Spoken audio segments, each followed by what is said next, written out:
Hello my dear student, good morning. कैसे हैं आप लोग? तो हम लोगों ने पिछले 1-2 मंथ पहले ही 9th का बैच शुरू किया था। इस बैच का नाम मैंने रखा था #शुरुआत बैच। क्या रखा था? #शुरुआत बैच, है ना।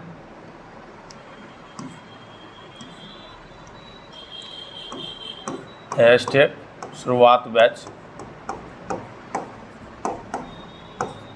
किसके लिए? क्लास 9th के लिए। और उसमें मैंने 2 चैप्टर जो है साइंस का पढ़ाया था और तीसरा चैप्टर का पहला वीडियो मैं पढ़ा चुका था। आज उसी का बचा हुआ पार्ट यहाँ से शुरू करते हैं। काफ़ी लेट हो गया, स्कूल मॉर्निंग होने के कारण वीडियो जो है हम शूट नहीं कर पाए मॉर्निंग में। अब जाके जो है मैंने नए जगह पे सेटअप लगवाया है और जहाँ रह रहे हैं और वहीं से जो है सारा काम अब होगा। तो चलिए बिना लेट किए हुए हम लोग शुरू करते हैं।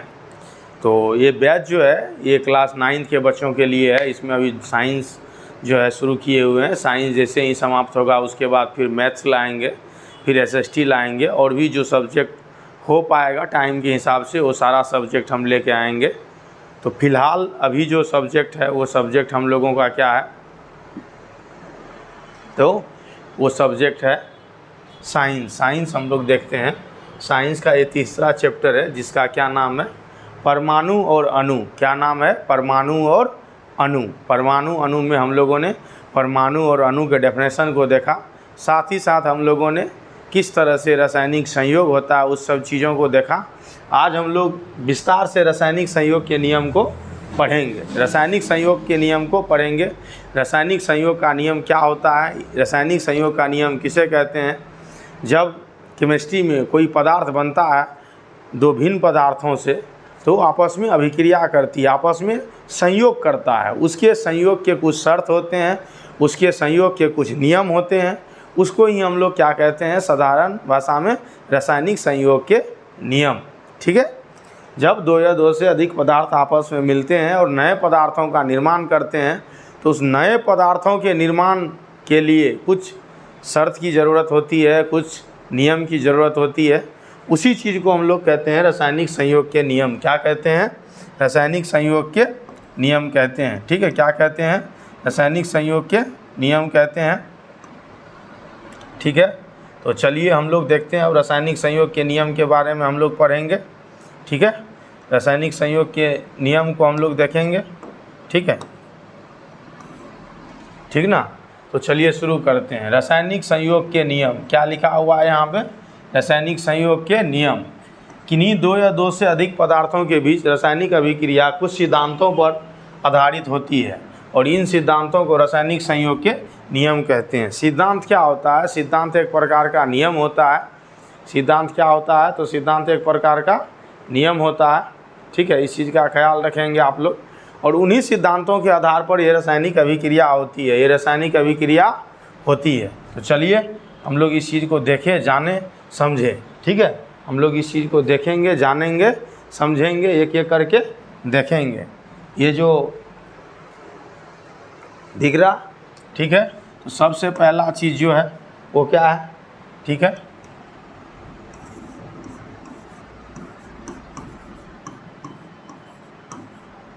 रासायनिक संयोग के नियम। रासायनिक संयोग के नियम।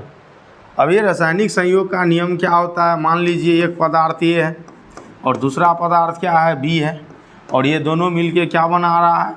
C बना रहा है। तो अब ये जो B से अभिक्रिया करेगा और फिर क्या करेगा? C का निर्माण करेगा। ये एक नियम के तहत करेगा, ये एक नियम के तहत करेगा, ये एक शर्त पे करेगा। ठीक है। और उसी शर्त और नियम को हम लोग क्या कहेंगे? रासायनिक संयोग के नियम कहेंगे। क्या कहेंगे? रासायनिक संयोग के नियम कहेंगे। ठीक है। तो इस चीज़ का ख्याल रखना है, इस चीज़ को देखना है, इस चीज़ को समझना है। उसी को हम लोग क्या कहेंगे? रासायनिक संयोग के नियम कहेंगे। ठीक ना। ठीक है, उसको हम लोग क्या कहेंगे? रासायनिक संयोग के नियम कहेंगे। तो अब एक एक करके हम लोग जो रासायनिक संयोग के नियम होते हैं उस चीज़ को पढ़ेंगे, उस चीज़ को जानेंगे, उस चीज़ को देखेंगे। ठीक है, चलिए हम लोग पुनः आ जाते हैं। तो किन्हीं दो या दो से अधिक पदार्थों के बीच जो रासायनिक अभिक्रिया होती है, उसी रासायनिक अभिक्रिया के सिद्धांत होने का जो सिद्धांत होता है, जो एक नियम पे आधारित होता है, एक शर्त पे आधारित होता है, उसी नियम या शर्त को हम लोग क्या कहते हैं? रासायनिक संयोग के नियम कहते हैं। अब रासायनिक संयोग के कितने नियम हैं? तो रासायनिक संयोग के ये नियम हैं जो आपको ये दिख रहा है। ठीक है, ये रासायनिक संयोग के ही नियम लिखे हुए हैं। एक एक करके इन सबों को हम लोग देखते हैं, जिक्र करते हैं। सबसे पहला क्या है? सबसे पहला क्या है? पहले इन सबों को मिटाते हैं ताकि बिल्कुल क्लियर आपको दिखे। ये जो बैच है ये क्लास 9 के लिए है। अब फिलहाल हम लोग साइंस पढ़ रहे हैं। ये जो बैच है किसके लिए है? क्लास 9 के लिए। ये पहला है द्रव्यमान संरक्षण का नियम। द्रव्यमान संरक्षण का नियम ये पहला नियम है। द्रव्यमान संरक्षण का नियम क्या कहता है? तो किसी भी रासायनिक अभिक्रिया में जो रिएक्टेंट है, जो अभिकारक है, अभिकर्मक है, और अभिक्रिया के बाद जो प्रोडक्ट बनता है, जो उत्पाद बनता है, प्रतिफल बनता है, उन दोनों का क्या होता है? द्रव्यमान संरक्षित रहता है। ठीक है, अभिक्रिया से पहले और अभिक्रिया के बाद, मतलब रासायनिक अभिक्रिया में द्रव्यमान हमेशा संरक्षित रहता है। द्रव्यमान ना तो विनाश होता है ना उसकी उत्पत्ति होती है। जितना आप रिएक्टेंट देंगे उतना ही आपका प्रोडक्ट बनेगा। ये जो नियम है ये नियम है द्रव्यमान संरक्षण का नियम। और दूसरा नियम क्या है? स्थिर अनुपात का नियम। स्थिर अनुपात का नियम क्या कहती है? स्थिर अनुपात का नियम ये कहती है कि रासायनिक अभिक्रिया में जो पदार्थ बनते हैं तो पदार्थ के परमाणुओं की जो संख्या होती है और उसका जो अनुपात होता है वो स्थिर रहता है, वो बदलता नहीं है। दुनिया के किसी भी क्षेत्र से, किसी भी देश से और किसी अलग अलग पदार्थों से अगर उस पदार्थ को आप क्या करेंगे? प्रैक्टिकल करने के लिए लेंगे, उस पर रिसर्च करेंगे, तो आपको वो अनुपात निश्चित ही नज़र आएगा, वो बदल नहीं जाएगा। अगर हम लोग बात करें किसका? H2O का। किसका? H2O का। यहाँ 2:1 है। किसके हिसाब से? एटम के हिसाब से। तो दुनिया में कहीं के भी जल स्रोत से अगर हम लोग जल लेंगे तो उसमें हाइड्रोजन और ऑक्सीजन ही होगा, और हाइड्रोजन के 2 एटम्स होंगे और ऑक्सीजन का 1 एटम होगा, तब जाके जल का निर्माण होगा। ये है स्थिर अनुपात का नियम। अब है गुणित अनुपात का नियम। गुणित अनुपात का नियम क्या कहता है? कि जब अणु की संख्या बढ़ेगी, जब हम लोग मल्टीप्लाई करेंगे किसमें? किसी भी पदार्थ में, तो जो उसके परमाणु के कम्बिनेशन से बना हुआ अणु है या पदार्थ है, वो गुणित होने के बाद भी क्या रहेगा? स्थिर रहेगा, वो बदल नहीं जाएगा। अगर आप 2 से मल्टीप्लाई करेंगे, 3 से मल्टीप्लाई करेंगे, 4 से मल्टीप्लाई करेंगे, तो वो क्या होगा?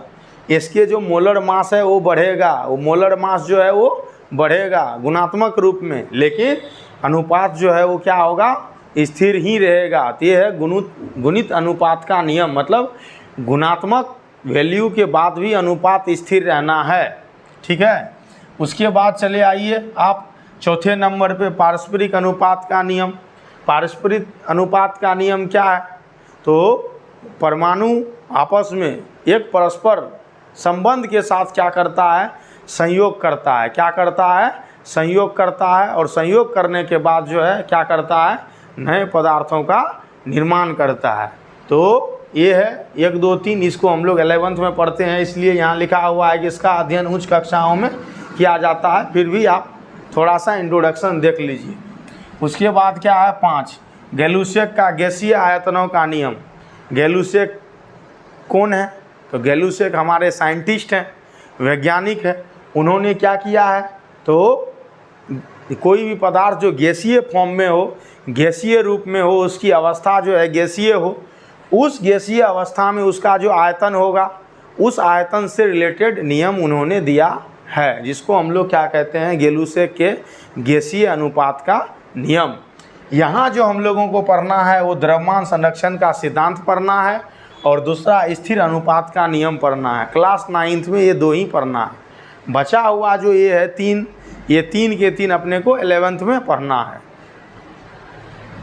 तो हमारे जो भी बच्चे हैं वो ध्यान से वीडियो देखेंगे, जहाँ दिक्कत हो वो कमेंट करेंगे। अगर वीडियो आपको अच्छा लगे तो लाइक कीजिए, हमारे चैनल को जो है लोगों तक शेयर करके पहुंचाइए, जिन बच्चों को इसकी ज़रूरत है। सब्सक्राइब कीजिए और सपोर्ट कीजिए ताकि हमारे अंदर एनर्जी आए और हम क्या करें, आपके लिए बेहतर से बेहतर वीडियो बनाएं, नए से नए सीरीज़ को लाएं। चलिए अब हम लोग क्या करते हैं, बिना लेट किए हुए आगे बढ़ते हैं। ठीक है, आगे बढ़ते हैं और अपना ये जो टॉपिक है इस चीज़ को लेके चलते हैं। ठीक है, तो अब जो हम लोगों का टॉपिक है वो क्या है, स्थिर अनुपात का नियम। क्या है, स्थिर अनुपात का नियम। ठीक है, ये हम लोगों का 1 नंबर का है। किसका है, 1 नंबर का है।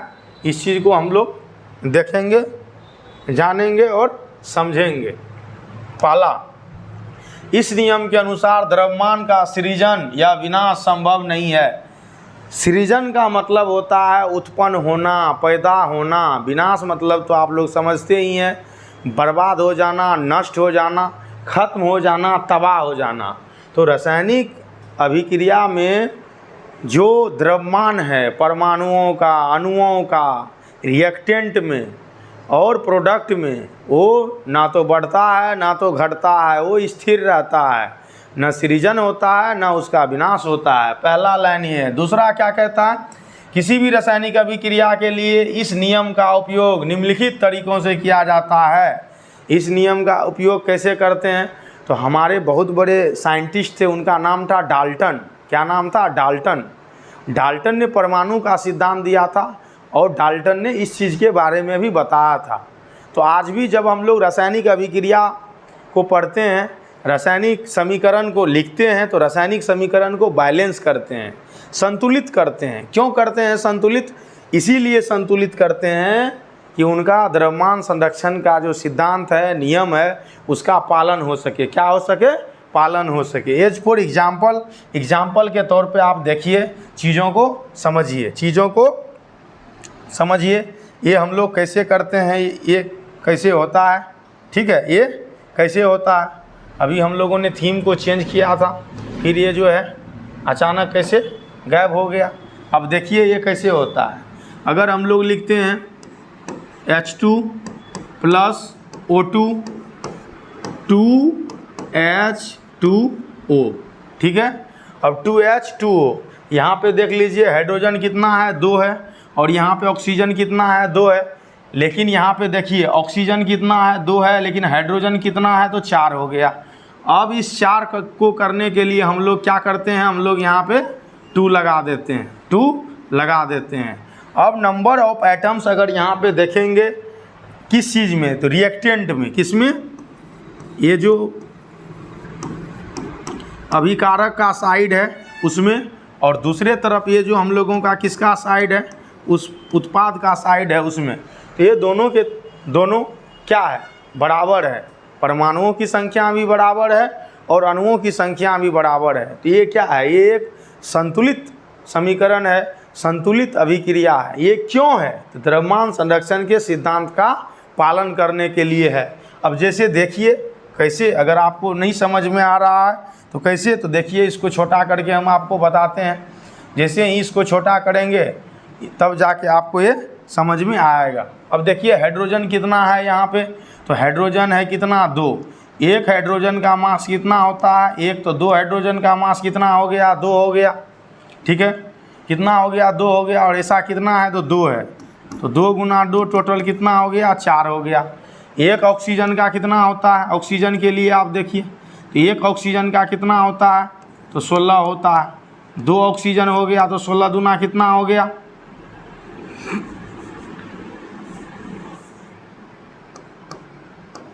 16 दूना कितना हो गया, तो ये 32 हो गया। कितना हो गया, ये 32 हो गया। आप देख लीजिए। अब यहाँ पे देखिए फिर हाइड्रोजन का कितना होता है, 2। ऑक्सीजन का कितना हो गया, 16। ठीक है, तो 16 2 कितना हो गया, 18 हो गया। ये 18 कितने का हो गया, 1 का, लेकिन है कितना मोल, 2 मोल है। तो इसको गुना कर दीजिए, कितना हो गया 18 दूना 36। अब यहाँ पे देखिए ये 4 है, ये 4 है और ये 32 है, तो 32 4 कितना हो गया 36 हो गया, और यहाँ पे भी कितना हो गया 36 हो गया। कहने का मतलब है, आप देख लीजिए ये जो रिएक्टेंट के साइड का आइटम्स है उसका भी कितना है 36 है, उसका भी कितना है 36 है, ठीक है, उसका भी 36 है, लिख दीजिए आप AMU। और दूसरे तरफ ये जो प्रोडक्ट है, क्या है ये प्रोडक्ट है, उसका भी मास कितना है 36 AMU है।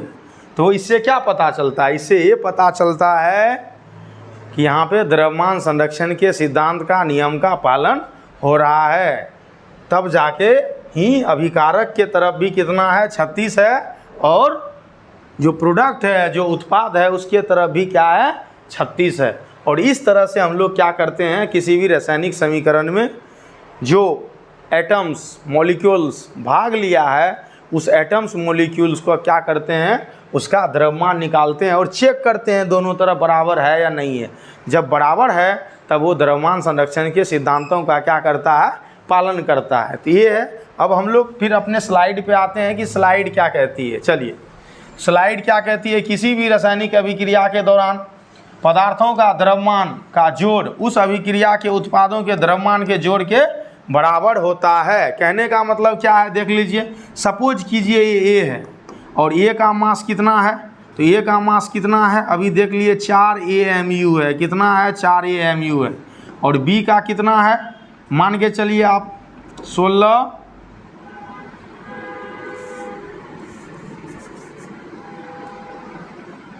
32 AMU है, कितना है 32 AMU है, ठीक है। एक का कितना है 4 है और दूसरे का कितना है 32 है, और दूसरे तरफ ये भी एक साथ है, तो ये 4 और ये 32 दोनों एक साथ हो गया, और ये कितना हो गया 36 AMU। और इधर अगर हम लोग ऐड कर दें मेरे प्यारे, तो इधर भी क्या हो जाएगा 36 AMU हो जाएगा। कहने का मतलब है ये जो साइड है रिएक्टेंट का और ये जो साइड है प्रोडक्ट का, ये दोनों के दोनों तरफ क्या है, परमाणु द्रव्यमान समान है। परमाणु द्रव्यमान समान है मतलब द्रव्यमान ना तो बढ़ रहा है ना तो घट रहा है, दोनों तरफ द्रव्यमान क्या है, बराबर है, संरक्षित है। इसी चीज़ को हम लोग कहते हैं द्रव्यमान संरक्षण का नियम। अभिक्रिया से पहले और अभिक्रिया के बाद द्रव्यमान क्या रहेगा, संतुलित रहेगा, संरक्षित रहेगा, बराबर रहेगा, ना तो सृजन होगा ना तो उस चीज़ का विनाश होगा। किसी भी रासायनिक अभिक्रिया के दौरान पदार्थों का द्रव्यमान का जोड़, that means mass of A and mass of B, ठीक है, इक्वल टू, ठीक है, after reaction the mass of product, ठीक है, रिएक्शन के बाद जो प्रोडक्ट का मास होगा वो क्या होगा, बराबर होगा। मतलब ये भी जब एक साथ हो जाएगा तो क्या होगा, ये बराबर होगा। ये है द्रव्यमान संरक्षण का सिद्धांत। बारीकी से वीडियो को देखना है और दिमाग को स्थिर करके समझना है। हो सकता है कि ये चीज़ आप पहली बार पढ़ रहे हो तो आपको थोड़ा सा ओड लगे, थोड़ा सा बोझिल लगे, बोरिंग लगे, लेकिन एक बार 2 बार 4 बार करने से हो जाएगा, आपको घबराना बिल्कुल नहीं है, ठीक है। अब देखते हैं हम लोग इस स्लाइड में, तो अब कुछ है नहीं, इस स्लाइड में जब कुछ नहीं है तो 1-2 उदाहरण लेके हम लोग देख लेंगे, ठीक है, बिल्कुल नहीं टेंशन लेना है। 1-2 उदाहरण हम लोग लेंगे, उदाहरण से हम लोग इस चीज़ को देखेंगे। आपको पता है, सॉरी, ये क्या है, कार्बन है और ये क्या है, ऑक्सीजन है। तो कार्बन जब ऑक्सीजन से अभिक्रिया करता है तो क्या बनाता है, कार्बन डाइऑक्साइड बनाता है। क्या बनाता है, कार्बन डाइऑक्साइड बनाता है। क्या बनाता है, कार्बन डाइऑक्साइड बनाता है, ठीक है। क्या बनाता है, कार्बन डाइऑक्साइड बनाता है। अब यहाँ कार्बन का एटॉमिक मास अगर हम लोग देखेंगे तो कार्बन का कितना होता है, 12 होता है, और ऑक्सीजन का कितना होता है, 16। लेकिन 2 ऑक्सीजन है तो कितना हो जाएगा, 32 हो जाएगा। तो एक तरफ 12 है और दूसरे तरफ 32 है, तो इस दोनों को ऐड कर दीजिए, ठीक है। तो ये कितना हो जाएगा, 44 AMU हो जाएगा। कितना हो जाएगा, 44, 2 2 4 3 1 4, 44 हो जाएगा। यहाँ पे देख लीजिए ये 12 है और ऑक्सीजन का कितना हो गया, 16 गुना 2, ठीक है, 12 और 16 दूना 32, ठीक है। तो ये कितना हो गया, 44 AMU हो गया। एक ये एग्जाम्पल हो गया। अब देखिए mass of reactant equal to mass of product, ठीक है। इट शो डैट, ये क्या दिखाता है, ये क्या बताता है, मास कंजर्वेशन। क्या बताता है, मास कंजर्वेशन बताता है, लॉ ऑफ मास कंजर्वेशन, द्रव्यमान संरक्षण का सिद्धांत को बताता है। इस तरह के कई एग्जाम्पल हम आपको दे सकते हैं। तो एक एग्जाम्पल ये हुआ, इससे पहले भी मैंने एक एग्जाम्पल दिया था। चलो इसको हम लोग साइड में रखते हैं और उसके बाद एक एग्जाम्पल और लेते हैं और हम लोग देखते हैं। इस तरह के कई एग्जाम्पल है जो हम लोग ले सकते हैं, जो हम लोग देख सकते हैं। चलो ये है H हाइड्रोजन और ये है क्लोरीन। यहाँ पे 2 लगा दीजिए, यहाँ पे 2 लगा दीजिए और तीर मारिए, यहाँ पे लिख लीजिए 2HCl। क्या हो जाएगा, 2HCl। क्या हो जाएगा, 2HCl हो जाएगा। क्या होगा, 2HCl हो जाएगा, ठीक है। एक हाइड्रोजन का कितना होता है, तो एक होता है। 2 हाइड्रोजन है तो 2 हो जाएगा प्लस। क्लोरीन का कितना होता है, आपको पता होना चाहिए। ये जो क्लोरीन है, ये क्लोरीन का कितना होता है, ठीक है। तो क्लोरीन का मान के चलते हैं हम लोग कितना, 35.5 होता है, लेकिन 35-36 के आसपास हम लोग मानते हैं, ठीक है, ठीक ना। तो अगर मान के चलिए हम लोग इसका 36 ले लिए, क्या ले लिए, 36 ले लिए, तो ये कितना हो गया, 36 प्लस 2, 36 प्लस 2, तो एक का 36 हो गया। ऐसा कितना है, 2 है, तो 36 दूना 72 और 2 74। और दूसरे तरफ देख लीजिए आप, 1 हो गया।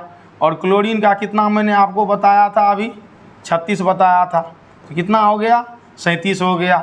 लेकिन ये कितने हैं, ये 2 हैं, कितने हैं, 2 हैं, तो ये कितना हो गया, 7 दूना 14, 3 दूना 6, 1 7, 74 AMU इधर हो गया और 74 AMU इधर हो गया। ये दोनों तरफ का मास क्या हो गया, इक्वल हो गया। क्या हो गया, इक्वल हो गया। इसी चीज़ को दोस्तों, मेरे प्यारे बच्चों, क्या बोलते हैं, द्रव्यमान संरक्षण का सिद्धांत बोलते हैं। द्रव्यमान अभिक्रिया से पहले और द्रव्यमान अभिक्रिया के बाद संरक्षित है, ये संतुलित है, ये बचा हुआ है, बराबर है। ये अभिक्रिया के दौरान ना तो घट रहा है ना तो बढ़ रहा है। तो इस चीज़ को कहते हैं द्रव्यमान संरक्षण का सिद्धांत। ये रासायनिक अभिक्रिया के संयोग के नियम का पहला सिद्धांत है। इसे रासायनिक संयोजन का पहला सिद्धांत कहते हैं। इसी तरह से हम लोग आगे का भी जो सिद्धांत है वो क्या करेंगे, पढ़ेंगे। आज जो है टाइम हो चुका है, इसलिए वीडियो को यहीं रोकना होगा। कल हम लोग मिलते हैं पुनः, तब तक के लिए जय हिंद।